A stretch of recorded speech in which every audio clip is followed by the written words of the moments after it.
ہماری سحری اور ہمارا افطار کس طرح کا ہونا چاہیے جس کی وجہ سے گیس کی شکایت نہیں ہونا چاہیے؟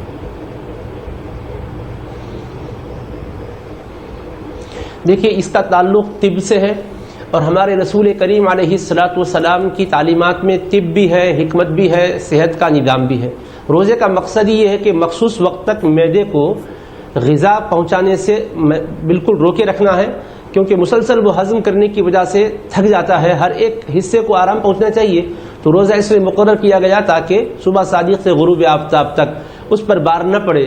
تو جب صبح سے شام تک بھوکا رہنے کی وجہ سے اس کا بار ہلکا ہو گیا تو بھوک کی اشتہا بڑھ جاتی ہے۔ جیسے بھوک کی اشتہا بڑھتے ہر قسم کی چیزیں بھرنے کی کوشش نہ کریں، ہلکی اور خفیف چیزیں استعمال کریں تاکہ معدہ متاثر نہ ہو۔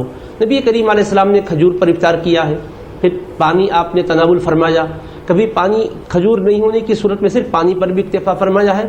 اس سے کیا ہوتا ہے، میٹھی چیز ابتداءً اگر شوگر پیشنٹ نہیں ہے تو آپ کے لیے مفید ہوتی ہے، اور اس کے بعد پانی پی لیجئے، سیرابی مل جاتی ہے۔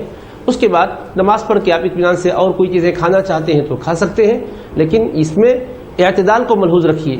ہمیشہ یاد رکھیے اصول سحر ہو یا افطار ہو یا زندگی بھر کھانے کے ہوں، غذا حلال ہونا چاہیے اور اس کی مقدار بھی بہت زیادہ استعمال نہیں کرنی چاہیے۔ جو چیز فائدہ مند ہے کثرت سے استعمال کریں گے تو وہ چیز نقصان دہ ہو جاتی ہے۔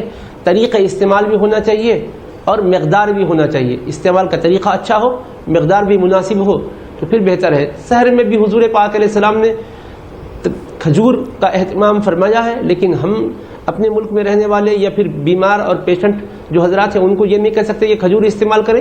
ہلکی پھلکی غذا جو آپ کے لیے زود ہضم ہو سکتی ہے، معدے پر گرانی کا باعث نہیں بن سکتی ہے، دال ہے، ایسی چیزیں، بیسن کی چیزوں سے احتیاط کیجیے گا، گوشت بھی مختصر مقدار ہی میں لیجیے گا، سبزی اور ترکاری زیادہ استعمال کیجیے گا، یہ مفید ہے۔ جی بہت بہت شکریہ مفتی صاحب۔